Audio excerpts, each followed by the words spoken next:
My wife cheated, and my son isn't mine. I left her and told her that I want nothing to do with the child, knowing that the life I worked so hard for was all a lie. 2 weeks ago, my world came crashing down when I discovered that my 5-year-old son isn't biologically mine. I felt completely betrayed when I realized my wife of 6 years, together for 9, had cheated on me and had a child by another man. I took a paternity test without telling her because something just didn't feel right. When I got the results, I confronted her immediately. In my anger, I called her a garden tool and many other names. She broke down crying, claiming she had kept it a secret because she didn't want to destroy the happy family we had built. When I asked why she cheated, she said it happened during a nasty argument we had years ago. She admitted to a one-time fling, but insisted she'd been loyal to me ever since. She confessed that she had doubts about the child's paternity back then, but never took a test. Instead, she chose to keep quiet because she saw how happy I was and didn't want to risk breaking up our family. She even said she didn't consider abortion because she thought it would be better for the family if she acted like everything was normal. I told her I was divorcing her and wanted nothing to do with the child. She begged me not to leave, saying I'm the only father the boy has ever known and that I've been a wonderful husband and dad. She pleaded with me not to let DNA destroy our family and insisted we could move past this. I left the house that night, ignoring her calls and messages. Initially, I didn't want to tell anyone else about what happened, but as my anger grew, I decided to expose the truth. I told my family and close friends, and word spread quickly. The fallout was intense. Her parents were furious and said they wanted nothing to do with her anymore, cutting all contact. My sister called her and furiously cursed her out. On the other hand, her brother and sister accused me of humiliating her and said I should have kept this private. Yesterday, her sister called me again, demanding that I take my wife back and return to the family for the sake of my son. I told her I don't have a son.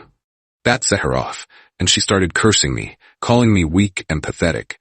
She said it was no wonder my wife cheated on me and accused me of being insecure and spineless for secretly taking the paternity test. She also blamed me for abandoning my son just because we don't share blood. I hung up on her and instead called her husband. I told him everything about his wife's behavior and jokingly suggested he should take a paternity test too, since infidelity might run in their family. He apologized on his wife's behalf, and we ended the call on good terms. Now, I've been ignoring all calls from my wife and her sister. I'm moving forward with the divorce and cutting ties with everyone involved in this mess. Am I the asshole? Update 1. I was shocked to see thousands of comments and countless DMs on my post when I checked yesterday. I truly appreciate everyone who reached out. I couldn't go through all the comments, but I read as many as I could. For those asking if I'm okay, I'm not, but I'll survive. Some people have called me a misogynist or said I deserve to be cheated on, and I find that ridiculous. If your husband came to you and confessed to fathering a child outside your marriage, wouldn't you be furious? This isn't about gender, it's about betrayal. I decided to do the paternity test because my sister urged me to. She brought it up multiple times, but I brushed her off because I never suspected my wife of cheating, let alone having a child with another man. My sister, who's my best friend and has always had my back, pointed out that my son doesn't look like me at all. I argued that he looks like his mom, but she kept pushing. I'm glad she did. When the truth came out, my sister was heartbroken for me. She saw me crying and hugged me for hours while I let it all out. I loved my son deeply, but knowing he wasn't biologically mine only made the pain worse because he reminded me of my wife's betrayal. After reading some comments about how my son is an innocent victim in all of this, I decided not to cut him off entirely, at least not right away. I realized it could scar him emotionally if I disappeared completely. I called my wife, and she picked up immediately. I told her I was coming over to see my son. She started crying and said she was glad I wanted to visit. I asked if her sister, who had been causing trouble, was still there. She said she was, so I told her to make sure her sister didn't speak to me or I'd lose my temper. When I arrived, my son ran up to me and hugged me tightly. He asked where I'd been, and I told him I'd been busy with work. I spent an hour playing with him and then gently explained that I wouldn't be around as much, but would still visit and stay in touch. He was upset, so I promised to plan a special surprise for his birthday in December. I'm not sure what yet, but I'll figure it out. After he went outside to play, my wife tried to talk to me. She hugged me, crying and begged me not to leave her or give up on our son because of a mistake. She claimed she'd considered an abortion back then, but didn't go through with it because I was so happy. She swore she'd been loyal ever since. Her words enraged me even more. I grabbed her arm and yelled that she'd destroyed me and our son's future. I told her, when he finds out the truth, he won't love you the same way he does now. I gave you everything. How could you betray me like this? I came to you every night, and you didn't get pregnant, but a random man does, and you did? We both know I'm not infertile. I then told her I wanted to expose her to everyone. Her friends, their friends, our neighbors, and every single family member she's ever spoken to, even distant relatives across the globe. I wanted them all to know what she did. She started crying harder, shaking, and begging me not to do that. She said it would ruin our son's life, and she didn't want to hurt him. I told her I wouldn't do it. Not for her sake, but for our son's. I reminded her that I was only holding back because I didn't want to destroy his future. She insisted I was the love of her life and said she couldn't live without me. She promised to wait for me to calm down, fight for our family, and give me as many kids as I wanted, with paternity tests for each of them. She kissed me desperately, trying to make me stay. I pushed her away and told her she was delusional.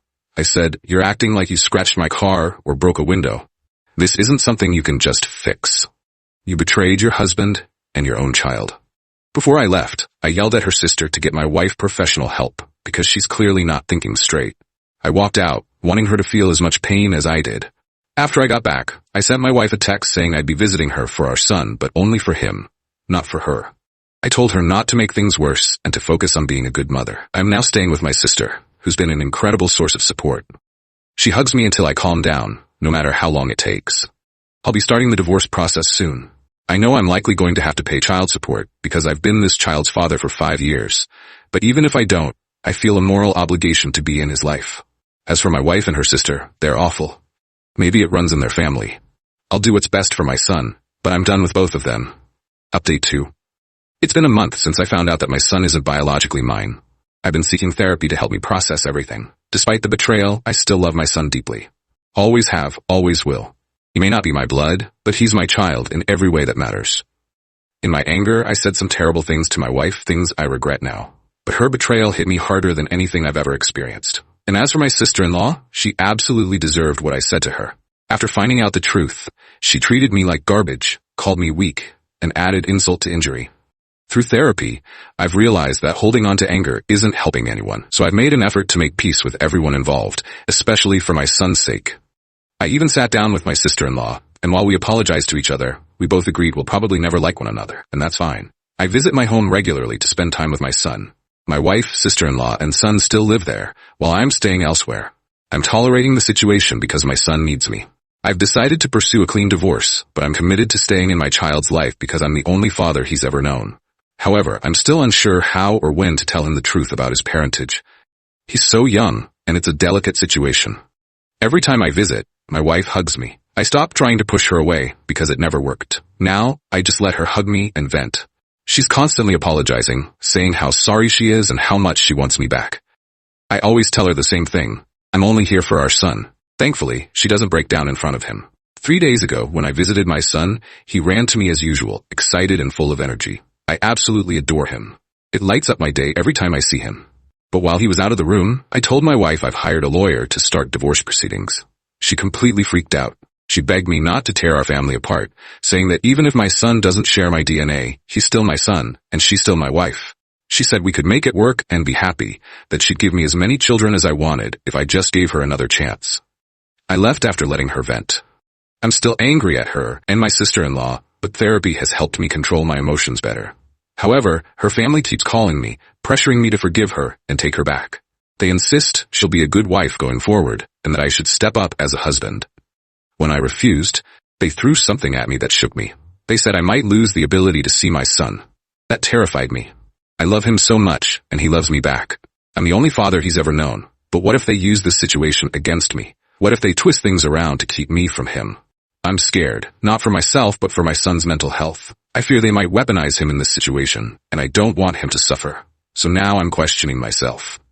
Would I be the asshole if I stayed with my wife for my son's sake? Not because I love her or forgive her, but to ensure I stay in his life and protect him from being caught in the crossfire. Final update. Not gonna lie, the past few months have been rough.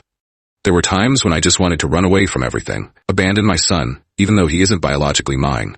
But I couldn't bring myself to do it. I didn't want him to suffer because of the choices his mother made, so I tried to stay involved. Since then, I've been visiting him often. I moved out of the house, but I kept showing up for him. Every visit, though, came with its challenges. My wife would constantly try to convince me to stay, and her sister, who's an absolute nightmare, didn't make things any easier. But I tolerated it for my son. This Christmas, after spending the day with my son, my wife, her sister, and her family decided to sit me down for a talk. They said they wanted me to reconcile with my wife and not give up on our family. My wife told me she made a mistake years ago and that there's nothing she can do to change it now. She begged me to stay with her, saying she wants to keep our family together. I told her, as calmly as I could, that I'm doing all of this for my son, not for her or anyone else. But they all ganged up on me, saying that we've been living peacefully as a family and that I love my son, even though he isn't mine. They said I shouldn't break the family and should take my time to forgive her. They argued that the past is the past, and I should move on because she's been faithful ever since, and is even willing to give me my own child. After hearing all of that, I realized there's nothing left to say. I told them that what my wife did wasn't just cheating, it was a betrayal of the deepest kind. She didn't just step out on me, she made me raise another man's child without telling me the truth. I explained that I've tried my best to keep things as simple as possible, and that everything I've done has been for my son. But I can't keep pretending. I told them I'm leaving for good, filing for divorce, and giving up on my son. Then I walked out. They tried to stop me. They're still texting and calling, but I've been ignoring them. I've spoken to a lawyer and decided to move forward with the divorce. My stance is clear. Either I get full custody of my son, or I step away completely. It's not about child support. I'm not worried about that. But this whole situation has been incredibly painful for me. I've done everything I could to give my son a better life, even though he isn't mine. I wanted him to have both parents in his life, but my wife's actions have made that impossible. If my son ever needs me or wants to reconnect in the future, I'll be there for him. But for now, I know custody will most likely go to his mother. I just hope he'll be okay.